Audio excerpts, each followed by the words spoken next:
Hello students, welcome to my YouTube channel Wisers Hub. तो इस video में हम चैप्टर 2 को ही कंटिन्यू करेंगे जो हमने पिछली वीडियो में स्टार्ट किया था।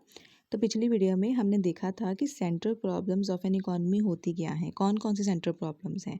इस वीडियो में हम उसको ही कंटिन्यू करेंगे और हम देखेंगे प्रोडक्शन पॉसिबिलिटी कर्व के बारे में। देखो, अभी तक हमने क्या देखा? अभी तक हमने देखा कि हमारे रिसोर्सेज क्या हैं, लिमिटेड हैं। हमारी वांट्स अनलिमिटेड हैं। हमने अपनी अनलिमिटेड वांट्स को लिमिटेड रिसोर्सेज से फुलफ़िल करना है।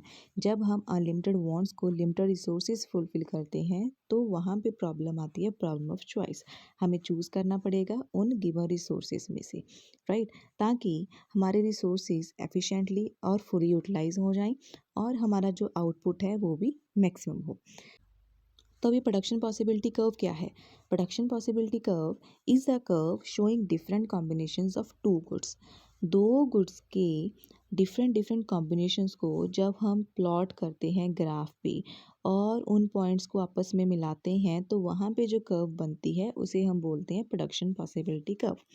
जब भी हम प्रोडक्शन पॉसिबिलिटी कर्व बनाएंगे तो हम कुछ एज्यूम करके चलेंगे, कुछ बातें हैं जिनका हमें ध्यान रखना होगा। वो बातें कौन सी हैं कि रिसोर्सेज हमारे गिवन होने चाहिए जी। हम उन रिसोर्सेज को ना ही इंक्रीज़ कर सकते हैं ना ही डिक्रीज़ कर सकते हैं, और उन रिसोर्सेज को हमने फुली एंड एफिशिएंटली यूटिलाइज़ करना है और ऑप्टिमम यूटिलाइज़ करना है। कोई भी रिसोर्स हमारा आइडल ना हो, राइट।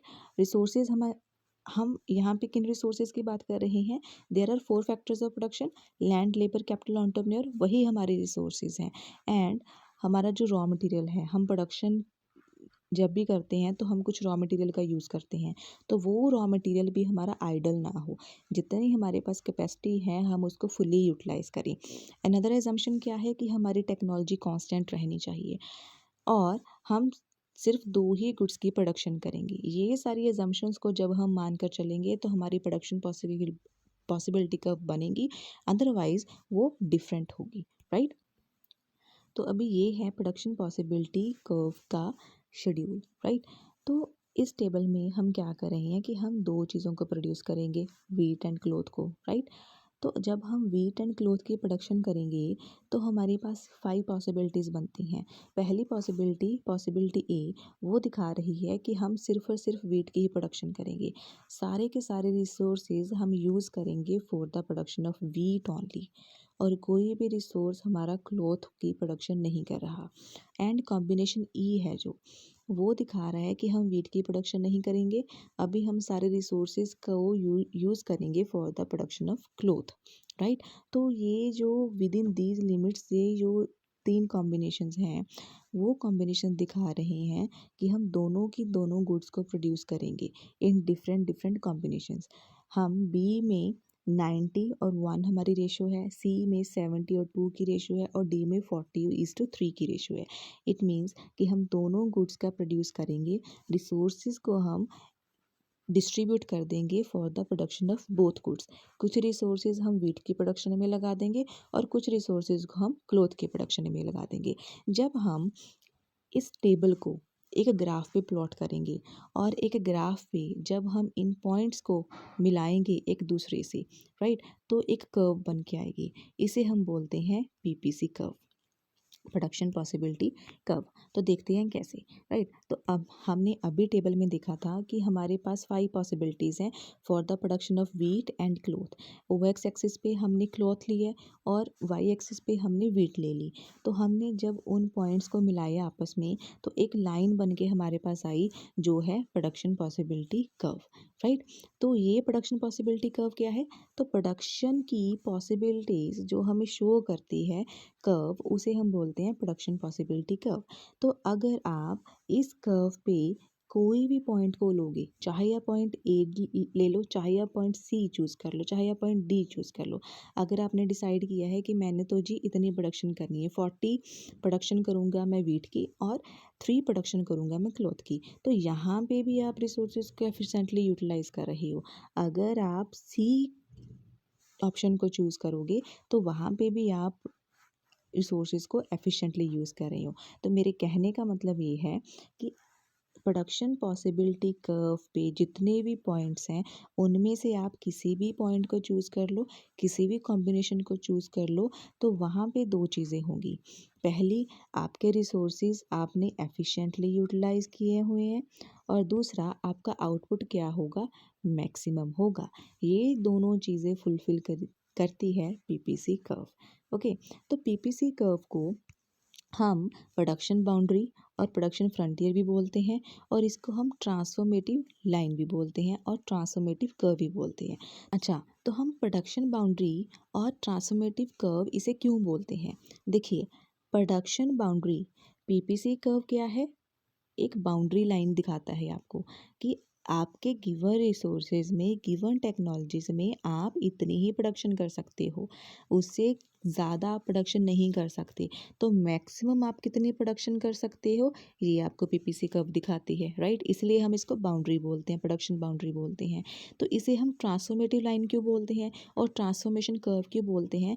क्योंकि जब भी हम एक्स गुड की प्रोडक्शन कर रहे हैं और वाई गुड की प्रोडक्शन कर रहे हैं, तो अगर हमने एक्स गुड से अभी वाई गुड की प्रोडक्शन इंक्रीज़ करनी है, तो हमें कुछ रिसोर्सेज को ट्रांसफ़र करना पड़ेगा from the production of X to the production of Y. तो कुछ रिसोर्सेज जो एक्स गुड की प्रोडक्शन कर रहे थे, उन रिसोर्सेज को वहाँ से निकाल के हमें ट्रांसफ़र करना पड़ेगा कि वो जाकर वाई गुड की प्रोडक्शन करें। तो हम ट्रांसफ़र कर रहे हैं रिसोर्सेज का एक गुड की प्रोडक्शन से दूसरी गुड की प्रोडक्शन को, तो इसलिए हमें पीपीसी कर्व को क्या बोलते हैं, ट्रांसफॉर्मेटिव कर्व। तो आगे देखते हैं attainable and unattainable combinations of output. अभी ये क्या है, देखो मैंने आपको क्या बोला कि जब हम दो गुड्स की प्रोडक्शन करेंगे, तो जब हम दो गुड्स की प्रोडक्शन करने के लिए डिफरेंट डिफरेंट कॉम्बिनेशंस लेके आएंगे और उन कॉम्बिनेशंस को हम प्लॉट करेंगे ग्राफ पे और आपस में उनको हम मिलाएंगे, राइट। तो एक कर्व बन के आएगी जिसे हम क्या बोलते हैं, पीपीसी कर्व। तो इसको हम बाउंड्री लाइन भी बोलते हैं, और इसको हम प्रोडक्शन फ्रंटियर भी बोलते हैं, और इसको हम ट्रांसफॉर्मेटिव लाइन भी बोलते हैं। तो जो भी इस पीपीसी कर्व के अंदर वाले पॉइंट्स होंगे और पीपीसी कर्व के ऊपर वाले पॉइंट्स होंगे, तो any point on the boundary line और within the boundary line, उसको हम बोलेंगे अटेनेबल कॉम्बिनेशंस। इट मीन्स कि जितने हमारे पास रिसोर्सेज हैं उनका यूज़ करके हम इतनी प्रोडक्शन तो एटलीस्ट कर ही सकते हैं, राइट। बट अगर कोई पॉइंट, फॉर एग्जांपल यहाँ पे कोई पॉइंट है या यहाँ पे कोई पॉइंट है, तो अगर कोई पॉइंट इस प्रोडक्शन बाउंड्री के बाहर है, तो हम वो अटेन नहीं कर सकते। इट मीन्स कि हम इस पॉइंट को, इस कॉम्बिनेशन को हम अचीव नहीं कर सकते, हम इतनी प्रोडक्शन नहीं कर सकते। क्यों? क्योंकि हमारे पास लिमिटेड रिसोर्सेज हैं। जितने हमारे पास रिसोर्सेज थे हमने सभी के सभी यूज़ कर लिए, और जो ये पीपीसी कर्व हमारे पास आ रही है, जो ये शेडेड एरिया है, ये हमें दिखाता है अटेनेबल बाउंड्री को, अटेनेबल कॉम्बिनेशंस को। अगर इस शेडेड एरिया के बाहर कोई पॉइंट है, तो वो आपका होगा अनअटेनेबल पॉइंट, क्योंकि हमारे पास उतने रिसोर्सेज ही नहीं है कि हम उसकी प्रोडक्शन करें। क्लियर? तो अभी हम देखेंगे कि पीपीसी कर्व की शिफ्टिंग और रोटेशन। तो शिफ्टिंग और रोटेशन में क्या फ़र्क है?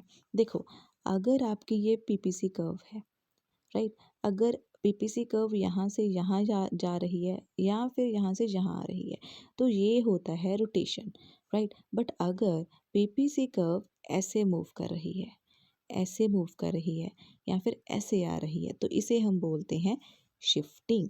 तो पीपीसी कर्व अगर टोटली शिफ्ट करती है from one place to the other, तो उसे हम बोलते हैं शिफ्टिंग। बट अगर वो एक ही पॉइंट पे रहती है, it can be like this also, कि ये आपकी पीपीसी कर्व है, ये यहाँ से यहाँ भी आ सकती है और यहाँ से यहाँ भी आ सकती है। इट मीन्स ये एक ही पॉइंट पे है और एक ही पॉइंट से रोटेट कर रही है, ठीक है। तो उसे हम बोलते हैं रोटेशन ऑफ पीपीसी। अभी पीपीसी कर्व क्यों शिफ्ट करेगी, क्यों रोटेट करेगी? देखो, हमने जब पीपीसी कर्व के बारे में पढ़ा, तो हमने कुछ एजम्पशंस देखी थी क्या एजम्पशंस देखी थी कि रिसोर्सेज हमारे गिवन होने चाहिए, हमारी एफिशिएंट यूटिलाइज होने चाहिए, टेक्नोलॉजी हमारे पास कांस्टेंट होनी चाहिए, राइट। तो मैंने आपको वहाँ पे बताया कि जो हमारी पीपीसी कर्व है वो तभी बनेगी जब हम इन सारी चीज़ों को कांस्टेंट मान के चलेंगे, हम कुछ एज्यूम करके चलेंगे। बट जब हमने एज्यूम करना बंद कर दिया, अगर हम हमारे रिसोर्सेज को इंक्रीज़ कर दें, टेक्नोलॉजी को चेंज कर दें, तो उस टाइम हमारी पीपीसी कर्व चेंज होगी, राइट। तो वही कंसेप्ट है ये। तो अभी जो हम पढ़ने वाले हैं वो यही चीज़ पढ़ने वाले हैं कि हमारी पीपीसी कर्व को हम शिफ्ट और रोटेट करेंगे। कब करेंगे? जब हमारी जो हमने एजम्पशंस मान के चली थी ना, वो हमारी एप्लीकेबल नहीं होंगी। इट मीन्स अभी हम कुछ एज्यूम नहीं करेंगे। तो हमने एज्यूम किया था कि हमारे रिसोर्सेज चेंज नहीं होंगे, बट अगर हमारे रिसोर्सेज चेंज होंगे तो हमारी पीपीसी कर्व कैसे वर्क करेगी, राइट। तो हम वो देखेंगे। जब भी हमारे रिसोर्सेज चेंज होंगे तो रिसोर्सेज हमारे इंक्रीज़ भी हो सकते हैं, डिक्रीज़ भी हो सकते हैं, राइट। तो अगर हमारे पास फॉर एग्ज़ाम्पल ये जो आपके पास ब्लू वाली लाइन है ना, ये हमारी दिखा रही है पीपीसी कर्व को, जो एक्चुअल पीपीसी कर्व है। बट अगर आपके रिसोर्सेज इंक्रीज़ हो जाएं, इट मीन्स कि पहले आप 8 लेबरर्स को यूज़ कर रहे थे, अभी आपके पास 4 लेबरर्स और आ गए, राइट। तो उससे आप क्या करोगे कि इसमें से 2 आप यूज़ करोगे for the production of good Y, और बाकी के 2 आप यूज़ करोगे for the production of good X. तो जब आप ज़्यादा रिसोर्सेज को यूज़ करोगे तो आप ज़्यादा प्रोडक्शन करोगे ना। तो जब आप ज़्यादा प्रोडक्शन करोगे तो अभी आपकी पीपीसी कर्व शिफ्ट कर जाएगी टू द फॉरवर्ड, आगे की तरफ ये शिफ्ट कर जाएगी। बट अगर रिसोर्सेज आपके कम हो जाएं, जब आपके पास रिसोर्सेज नहीं है प्रोडक्शन करने के लिए, तो आपकी प्रोडक्शन भी कम होगी। तो जब आपकी प्रोडक्शन कम होगी तो आपका प्रोडक्शन लेवल कम होगा, तो PPC curve will move backward. Clear. जब आपके रिसोर्सेज इंक्रीज होंगे तो आपकी PPC curve will move forward. जब आपके रिसोर्सेज डिक्रीज होंगे then PPC curve will move backward, वही प्रोडक्शन कम हो जाएगी। क्लियर। तो सेकंड एजम्पशन हम मान के चले थे कि हमारी टेक्नोलॉजी क्या होनी चाहिए भाई, कांस्टेंट होनी चाहिए। तो मैंने आपको क्या बोला कि अभी हम अगर टेक्नोलॉजी को चेंज करके देखें तो हमारी पीपीसी कर्व चेंज हो जाएगी। तो पहले हम देखते हैं कि देखो, हमने जब प्रोडक्शन पॉसिबिलिटी कर्व देखी, हम 2 गुड्स की प्रोडक्शन करेंगे, ये हमारी एजम्पशन है। तो अगर हम 2 गुड्स की प्रोडक्शन कर रहे हैं तो अभी हम देखें कि हम सिर्फ गुड एक्स की टेक्नोलॉजी को चेंज करें। इट मीन्स देखो, आप जिस मशीन से गुड एक्स की प्रोडक्शन कर रहे थे, अभी आपने उस मशीन को रिप्लेस कर दिया विद अ न्यू मशीन। पहले आप M1 यूज़ कर रहे थे, अभी आपने M1 को रिप्लेस कर दिया विद M2 मशीन। जब आप न्यू मशीन से प्रोडक्शन करोगे, पहली मशीन जो आपकी ओल्ड मशीन थी वो एक दिन में 1000 यूनिट्स प्रोड्यूस कर रही थी, बट अभी जो आपने एक न्यू मशीन लेकर आए वो आपकी कर रही है 2000 यूनिट्स की प्रोडक्शन इन अ डे। तो जो आपकी न्यू मशीन है वो ज़्यादा प्रोडक्शन कर रही है। जब ज़्यादा प्रोडक्शन होगी तो गुड एक्स की प्रोडक्शन क्या होगी, ज़्यादा होगी। तो आपकी PPC curve will move forward, तो ये आगे आ जाएगी, राइट। सेम वे ये था कि अगर हम टेक्नोलॉजी एफिशिएंट टेक्नोलॉजी यूज़ करें गुड एक्स की प्रोडक्शन में, बट अगर हम गुड एक्स की प्रोडक्शन को इंक्रीज़ नहीं करेंगे, हम रिप्लेस करेंगे इस बार गुड वाई की मशीन को। अगर हम बढ़िया टेक्नोलॉजी लेकर आएँ गुड वाई की प्रोडक्शन करने के लिए, तो उसमें क्या है कि अगेन अगर हम बढ़िया टेक्नोलॉजी लेकर आ रहे हैं तो प्रोडक्शन ज़्यादा होगी, प्रोडक्शन ज़्यादा होगी तो वाई की प्रोडक्शन इंक्रीज़ हो जाएगी, और आपकी पीपीसी कर्व है वो मूव करेगी, रोटेट करेगी अ बिट हाइयर। ओके। तो अभी थर्ड केस क्या है कि अगर हम दोनों ही गुड्स की टेक्नोलॉजी को अगर हम यूज़ करेंगे, तो अगर हम दोनों ही गुड्स की टेक्नोलॉजी को चेंज कर देंगे, दोनों ही मशीन्स को हम रिप्लेस कर देंगे, राइट। तो उसमें क्या होगा कि हमारी प्रोडक्शन और इंक्रीज़ हो जाएगी, राइट। तो दोनों की प्रोडक्शन इंक्रीज़ होगी तो इस केस में हमारी पीपीसी कर्व शिफ्ट करेगी। क्लियर।